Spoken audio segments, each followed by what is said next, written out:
Hello friends, నేను రాజు గారు. Prashanth Kishore alias పీకే ఎన్నికల వ్యూహకర్త.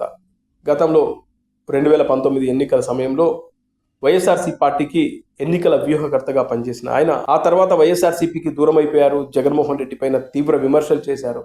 2024 ఎన్నికల్లో జగన్మోహన్ రెడ్డి దారుణ ఓటమి చవి చూడబోతున్నాడు అని కామెంట్ చేశారు. ఆ తర్వాత తెలుగుదేశం పార్టీకి బ్యాక్ ఎండ్ నుంచి సపోర్ట్ చేశారు ఈ ప్రశాంత్ కిషోర్.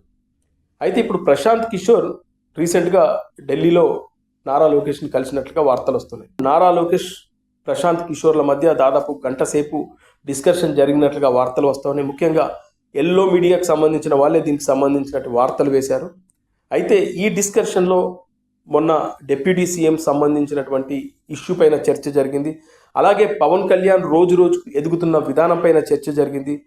ఫ్యూచర్లో జనసేన, బీజేపీ సంబంధించిన పార్టీలు బలంగా ఆంధ్రప్రదేశ్లో నిలదొక్కునే అవకాశాలు ఉన్నాయి. దానికి సంబంధించినటువంటి గ్రౌండ్ వర్క్ కూడా జరుగుతూ ఉంది.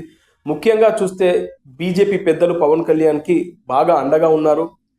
పవన్ కళ్యాణ్ను ముందు పెట్టి బీజేపీ రాజకీయం చేయబోతుంది అనే విధంగా ప్రశాంత్ కిషోర్ నారా లోకేష్కి చెప్పినట్లుగా ఎల్లో మీడియానే వార్తలు వేసింది. అంటే ఇక్కడ ప్రశాంత్ కిషోర్ అలాగే నారా లోకేష్ కలిశారా లేదా అనేది ఎవరికీ తెలియదు. వాస్తవానికి ఎల్లో మీడియా అయితే ఇలాంటి కథనాలు వేస్తూ ఉంది. కానీ ఎల్లో మీడియా కావాలని ప్రచారం చేసిందా, నిజంగానే ప్రశాంత్ కిషోర్ అలాగే నారా లోకేష్ కలుసుకున్నారా తెలియదు. అయితే వాళ్ళు చెప్తుంది ఏంటంటే ఫ్యూచర్లో బీజేపీ, జనసేన బలంగా స్ట్రాంగ్ కాబోతుంది. ముఖ్యంగా ఇక్కడ పవన్ కళ్యాణ్ని ముందు పెట్టి బీజేపీ రాజకీయం చేయబోతుంది. తగు జాగ్రత్తలు తీసుకోండి, జాగ్రత్తగా ఉండండి అంటూ హెచ్చరికలు చేశారు ప్రశాంత్ కిషోర్. ముఖ్యంగా జనాల్లో పవన్ కళ్యాణ్ పైన విపరీతమైన అభిమానం ఉంది. ఆయన చేస్తున్న పనులు జనాలకు బాగా నచ్చుతున్నాయి. ఒక డిప్యూటీ సీఎంగా ఉండి ఇంత చేస్తున్నాడు, రేపు ఫ్యూచర్లో సీఎం అవుతే ఇంకెంత చేస్తాడనే అభిప్రాయం ప్రజల్లో బలంగా నాటుకోపోతుంది. ఈ విషయంలో జాగ్రత్తగా ఉండండి అంటూ ప్రశాంత్ కిషోర్ లోకేష్కి చెప్పినట్లుగా వార్తలు అయితే వేశారు.